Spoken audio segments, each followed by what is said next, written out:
So what I wanted to do today was to go over our map because we haven't done that yet. We've been talking about different areas and features in our videos and general things as well, but we haven't shown a visual prompt that people can look at and understand what we're talking about.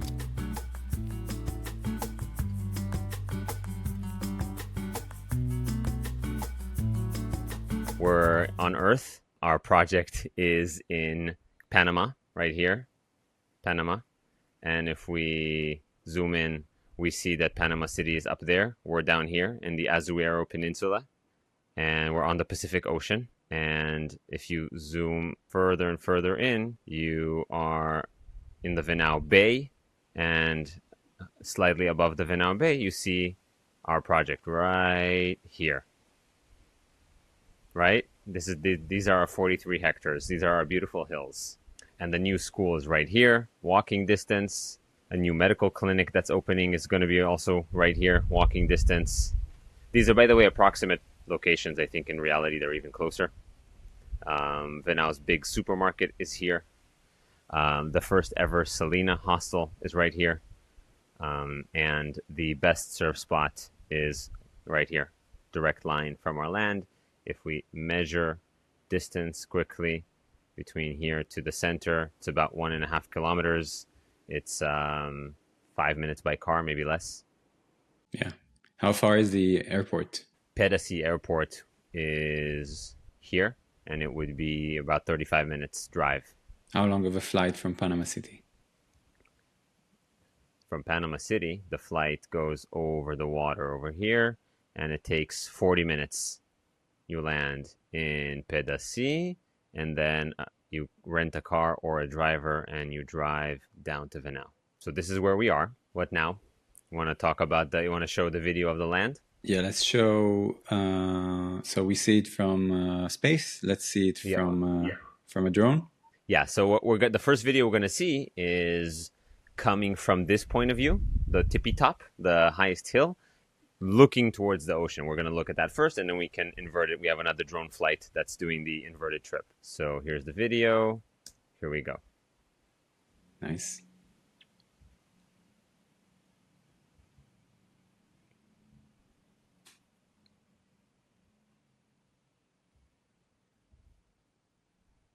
So this is our top peak, right? Our highest hill. Yeah, and the project is actually mostly to the left side of this frame. This valley. Actually, a lot of it is where the river that borders our land on the western side passes. It's right. The lowest part of this tree area is the river, and so our land is more to the left or to the east. And that's also why it's more lush. Yes, thanks to the water from the river. Okay. Good. Should we do the flipped view? Now we have context. Yeah, now let's see it from the other side. So let's fly in from the ocean. Okay. Video number 2. Yeah. Now we're coming in from the ocean. I'm going to accelerate our playback speed to 2x. This is the best surfing spot, right? Right here. Yes. And this is the resort where you are at right now. Yes. And the school is coming up. The school is right about here. This structure, which is over time evolving to look more like a kind of a pentagon structure over here with the library in the middle and wings of the school surrounding it. The clinic is going to be around here where we have a commercial space to the right of the school, a clinic, and some sports facilities. And you can see this belt of trees right above this brown area. You see trees here and over there going up to the left. So again, that's the river that we're going to soon see on our map. And these two legs that you can see here, these are kind of the old city, the phase 1 of the project that we're going to talk about shortly. This brown road here is what will soon be the main road to enter the project. And these hills are also a biophilic. On this hill, we're going to have a biophilic apartment complex you're going to see soon. And these hills here are bordered to the east. And this green hill up here is the hill from which we just saw the other video. This is our highest point, 180 meters elevation versus roughly 40 meters elevation above ocean level down here. Most of this, what we see here, is green, but in the future, once we finish our project, it'll be even greener. There'll be buildings, maybe 80 or 90% of this will stay or become more green because we'll be reforesting. So you see a lot of naked areas due to the fact that this land has been owned by cattle farmers, and cattle and trees don't go together. But we are planning to get the cattle out sometime soon and plant many trees all across the land. Yeah, and then here we're flying more directly over it. And so, for example, this right here, this little area is where we're going to have the spa and yoga deck overlooking the ocean. This hill right here is where we're going to have the gym structure, which includes co-working space as well. And I believe that this small hill is where we're going to have our sky portal.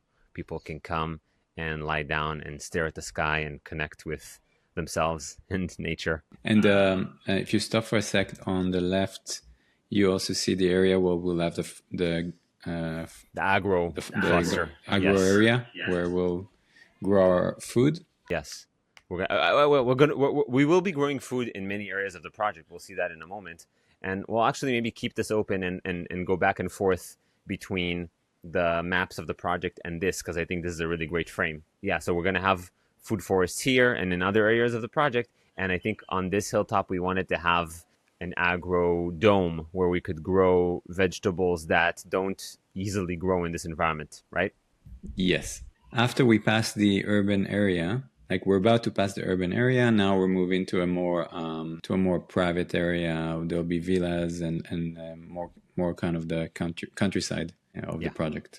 Yes, I believe that this hill right here is our northeastern border, 150 meters of elevation, where kind of the Sunrise Kingdom is right over here. Is that the Sunrise Kingdom? Isn't that 142? 140, because this is the road. So remember, the road passes through here, and then we stop here. This is the 130, and then we walk down here and up here to the 150. 142 is right here. Yeah, just for the audience, we gave these areas names so we can easily refer to them. Yeah, so this is one cluster, Sunrise Kingdom. This is another cluster we call the 142. And this is Tippy Top, where we have super premium, amazing lots that are both large and insane views. And here we have the hidden hill. It's kind of like this long, beautiful green hill. So yeah, I think maybe it's time to switch to the maps. This is just kind of a layout over the topography where I don't know how useful it is, but we can just quickly do matching. I guess using this map is probably better.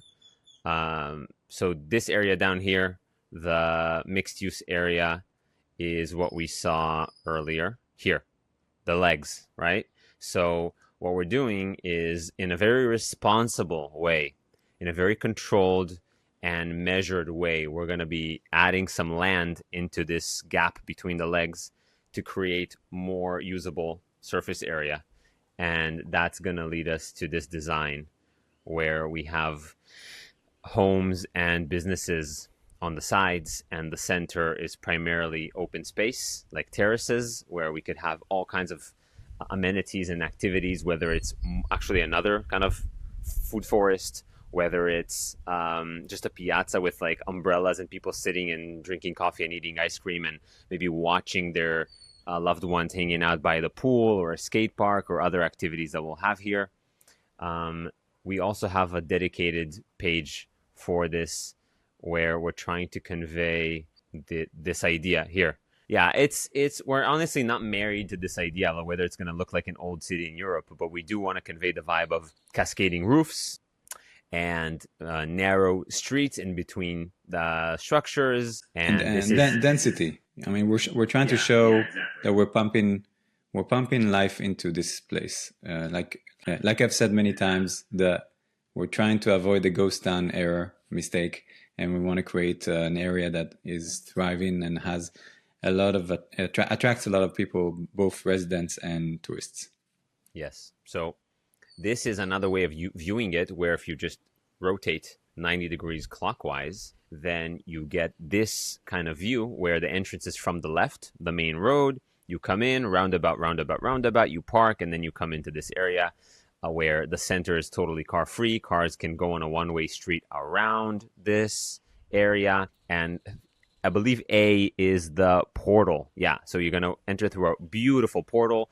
From here, you can already see the ocean. And what you have here on the side are businesses like, again, maybe a cafe, restaurant, with incredible views of the sunset facing up on this page, which is west in reality, and seeing the sunset over the hills. Might even share a screen and show a picture of that that I just sent a friend. Right. So you're standing here, you're overlooking those hills to the west, and you can see the sunset.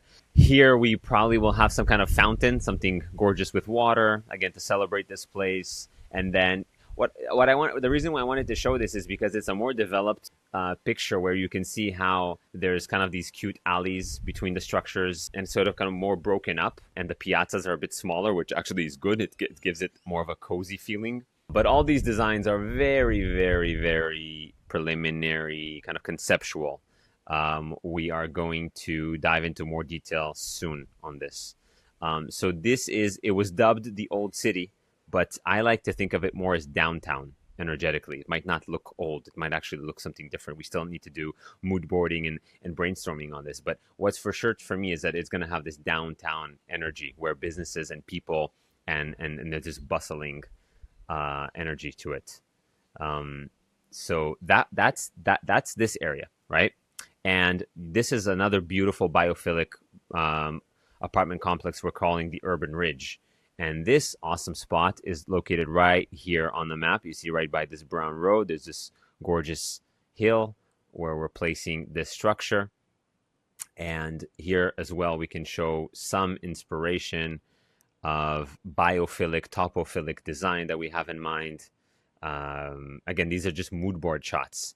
But this is an actual attempt by our lead planner, Itai, of what that urban ridge structure might look like. Very, very rough in terms of just putting, volumetric shapes together and seeing what it might feel like. Yeah, and what a really important point is that because the land is basically constantly going up, we're cascading, and the things we put in at the bottom, like this building, as you go up, you want to look at beautiful things and not see a white building. So that's why we're thinking about this design where the roof is green and it looks like the actual hill it's on. Amazing. Yeah. Very excited about this. It's going to be really beautiful. And by the way, there are these elliptical shapes in here, and what they represent are courtyards. So, more exposure to sun, I was thinking maybe even like rain falling from above into it. And it's like built in a way that the rain doesn't get the rest of the building. You collect the water. Yeah, it waters the plants that you have in the courtyard. And yeah, we have some kind of rain catchment system. So to connect you more to the outside. Maybe there's even we didn't really, it came from the reason that we came up with this idea is because one of these has an old tree that we want to preserve. Yes. We want to conserve the tree. So we said, okay, let's build around it. So we talked a bit about this area. Now, again, worth mentioning that this area up top where we have the spa, yoga deck, and the gym structures. And these all have wonderful views. And as we go up, we're encountering these two buildings dubbed the Urban Hill and Hobbit Hill. And these two are quite similar in that they are apartment complexes that are, again, built topophilically. So we are aiming for them to look like the hills that they are currently on, so that viewers from above, it almost blends in. It almost feels like we didn't do anything, right? It almost looks like it was naturally there. Certainly not painted white in a, weird or even black. Like it won't be any color that sticks out and is an eyesore, but rather it'll have a natural palette and it will blend in. So, and those are on the map. We are talking about this hill. This tiny hill right here is Hobbit Hill, and the Urban Hill is this one right here. And the agro area, which is this area on the left of the map, is this area right here. Beautiful area, actually. And as we go up some more, what we can see here, so we have this hilltop right here is this tiny edge, and this whole area, really, there's a valley in down below here. This whole area, we're calling it the forest, I think. It has a name. The park is how we called it. Okay, let's see. Does it have a name here? I don't. We somehow somewhere we. I think the names are here. Yeah, the park, cluster Very, 4. very The park. special place. It's a very special place that I don't even really, I don't know it that well. Like I feel like we can explore it much more next time. Yeah, it's really, really epic. It's really special, I think. Because it's quite flat as well. Like it's a place to chill. There's a lot of magic there, and like, yeah, it's like, what I love about it is that you have a structure here, a structure here, a structure here, a structure here, a structure here. They're all looking down to a shared valley that is lush with trees, and I think of it more as a forest. I really feel like it's a place where you could film a scene of Lord of the Rings, and it Shire, would look quite epic, right in here, right in the center of here, right. So the Hobbit Hill and these terraced structures and this one, they're all looking down into this beautiful valley. So we spoke about the agro area. We spoke about the park. Can we say a few words about the terraces and what that means? Like, because these are homes. Yeah, I mean, they're basically 3-4 homes. They're staggered, but they're quite almost like villas. Yeah, it's we're taking advantage of hillsides, right? So if you imagine this hillside right here, we are basically carving some land out of it so that we have a platform so we can put a home, and we're doing it multiple times in a row, and so we have a sequence, and it allows for infrastructure wise, like cost wise, and also impact wise, we're condensing things, and so it's more efficient in that regard, and at the same time people still have a lot of privacy. They're above each other, so no one really sees into the other person's home, and so you have a feeling of privacy, and you're still close to people. So if, let's say, friends come together and buy some of these together, then I think they have this beautiful mix of proximity and privacy. Oh, we didn't even talk about the river park. And these, by the way, are big enough for a primary residence and a smaller structure side by side, for people who want this to be their primary home and, let's say, have an extra structure so they can host family and friends who are visiting. These terraces are large enough to accommodate those needs. And then let's just go a bit, go farther up. And like we said, I believe that this is the 150 hill, which is right here.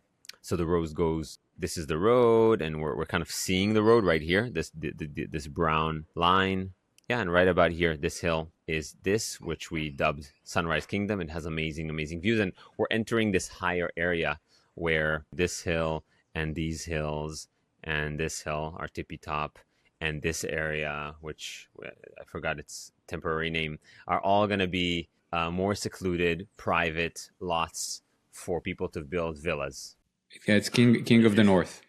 Yeah. And this area we don't have much to say about the details there, except that we're aiming for more privacy, more seclusion over there.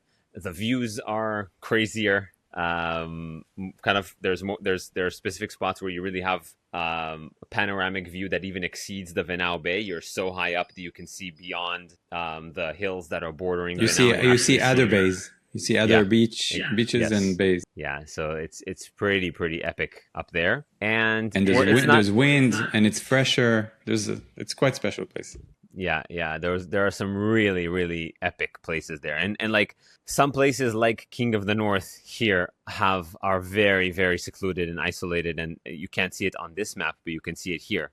That this King of the North lot has this entire ridge line for maximum privacy, insane views and privacy. And it's like just down to the left and to the right is just valley.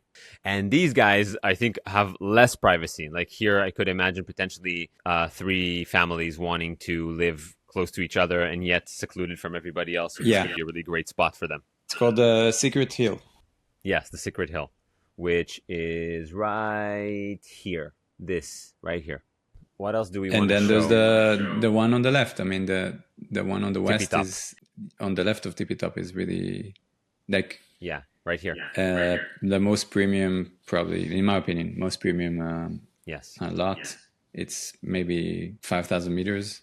Yeah, it's really, really, this one right here is just magnificent. Magnificent. Even 10,000 meters. It's really an amazing view. And it's secluded completely because there's a hill protecting you from other people. So you're basically alone. Just maybe a word on circulation, which is a fancy word for, roads and paths, etc. We don't have all the pedestrian paths figured out yet. The primary reason for that is that it's kind of easy. And so we're focusing on some other things, but you can just briefly see from this map how the most of the traffic will exist here in phase one, this red area. And so this is going to be a kind of wide 2-lane street with kind of an elevated sidewalk and these roundabouts. And most of the traffic is going to come through here. And from this point onward, traffic thins out dramatically. And so we're going to have, slightly narrower paths and just way, way less traffic. Like this whole area from here above, it just becomes way, way, way quieter. Yeah, I mean, the yellow ones, at the top ones, like there'll be maybe one car every 4 hours that will pass through.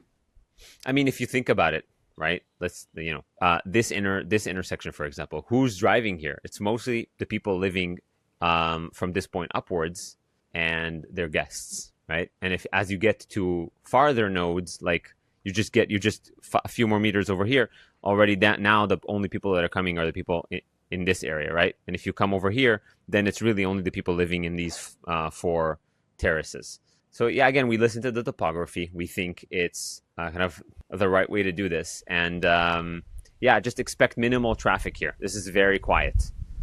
There's no reason for people to come here as a shortcut to go anywhere else. It's only to visit these homes as a resident or a friend. Yeah. Portals are more of a spiritual aspect of the project. Worth mentioning, we have a few areas where we want to put portals in order to celebrate the universe, celebrate nature, and create sacred spaces, create places where people can be silent, be mindful with themselves, with people they love. So all kinds of beautiful spots. One of my favorites is going to be the forest portal. Again, it's like this cozy feeling I have of the trees providing shade and kind of surrounding us with a sense of life and lush greenery. And then I imagine maybe a few concentric sitting circles and a beautiful big fire pit in the middle. And maybe it's almost a sacred space. Yes, it is. You have to access it.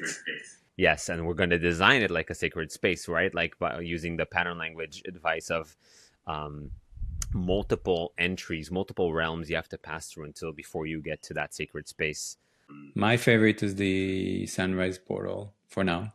Right here. Yeah, because our planners came up with the idea where at solstice the sun will be aligned completely with an amazing tree that's down on the east, not even on our land. If you sit in a certain spot at solstice, you'll see the sunrise rise directly aligned to that. That'll be really cool. Yeah, can be an event. Yes, and also the sunset portal is pretty epic. It's this beautiful kind of little natural porch in the topography to sit and watch the sunset overlooking this valley. And we have the wind portal up here because that's the windiest spot in the project. And one of my favorites is the sky portal. I just love how isolated it is, It's not close to anything. You don't feel like anyone is really overlooking you. It has a vibe in my mind of like one of those, Buddhist temples up on a hill somewhere in Tibet kind of thing. Yeah, and yet it's like 5 minutes from downtown. So it's secluded but very close to the center.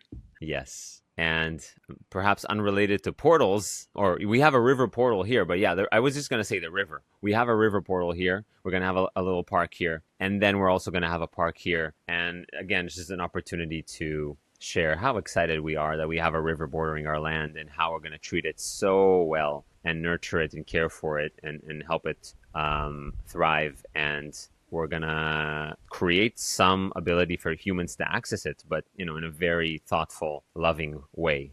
Wonderful. So, So do we we have have other maps to this show? map. I wanted to show this map where you can see kind of the green side of the project, and relating to the river, you can see that we're creating this belt. I don't remember how many meters, but a pretty wide belt. We have a very nice buffer zone between us and the river, protecting the river from any contaminants, any construction material. And the rest of the project is also very green, whether it's kind of natural forestation or reforestation, or whether it's edible stuff. So it's very, very lush, very green overall. I think we're hitting 85-ish% green footprint. And Yeah. this is another view of the project just in terms of topical clusters.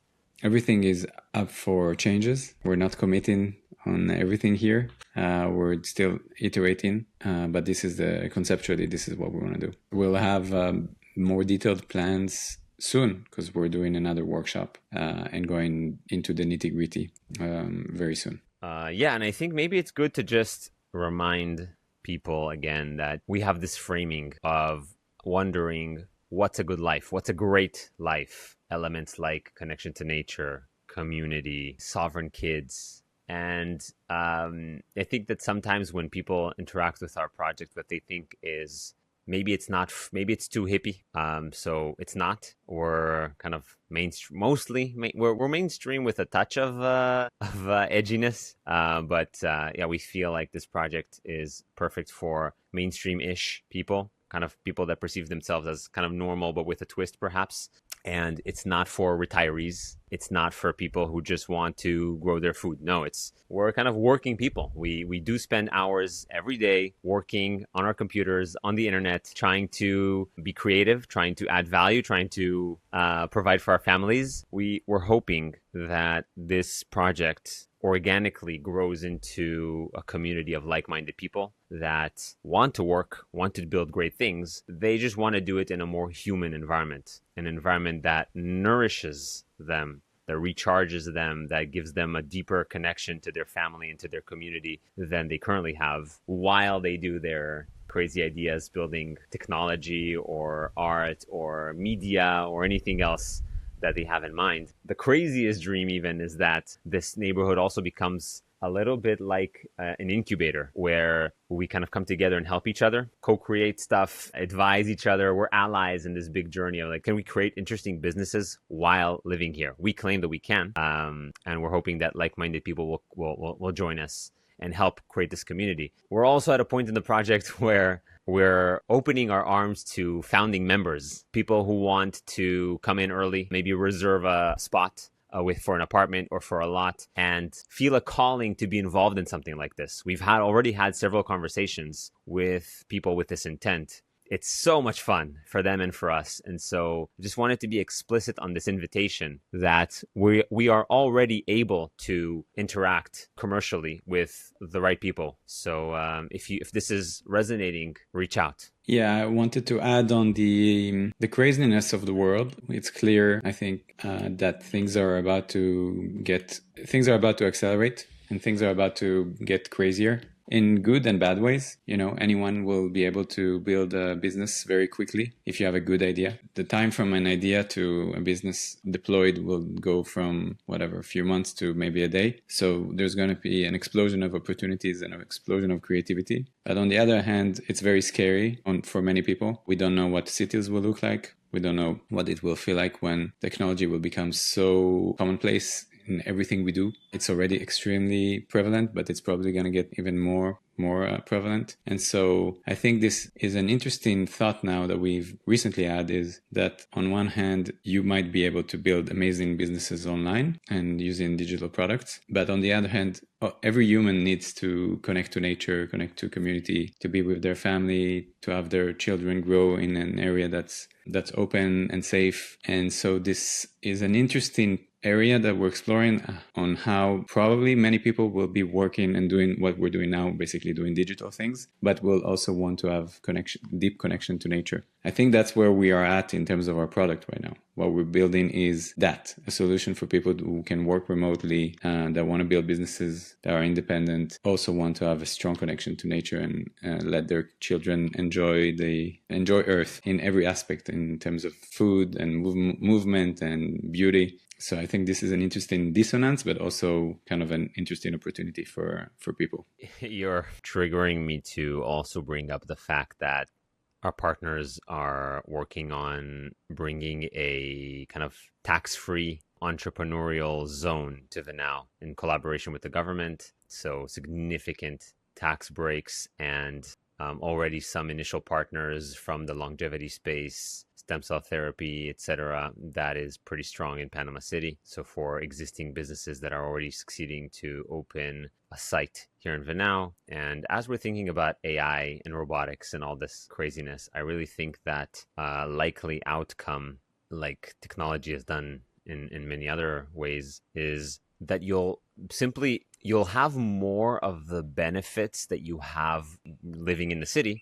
You'll have more of those when you live outside the city as well, right? So anything like the crazy dream of like a drone delivering you something from Amazon just might happen in remote places like this one in about, I don't know, 5-10 years. Like, it's not that crazy. Things are accelerating very rapidly, surprisingly creative and entrepreneurial and promising. What do you think? We're not technophobes. We're both from tech. We've spent the past 20 years building products in tech. I think that what we're building is potentially a better way to live, but it doesn't mean that we're not going to use tech in every possible way that will make life better for whoever lives there. And I mean, everything we do today also in developing the product, we're using as much tech as possible. So we're pro tech to make human life better.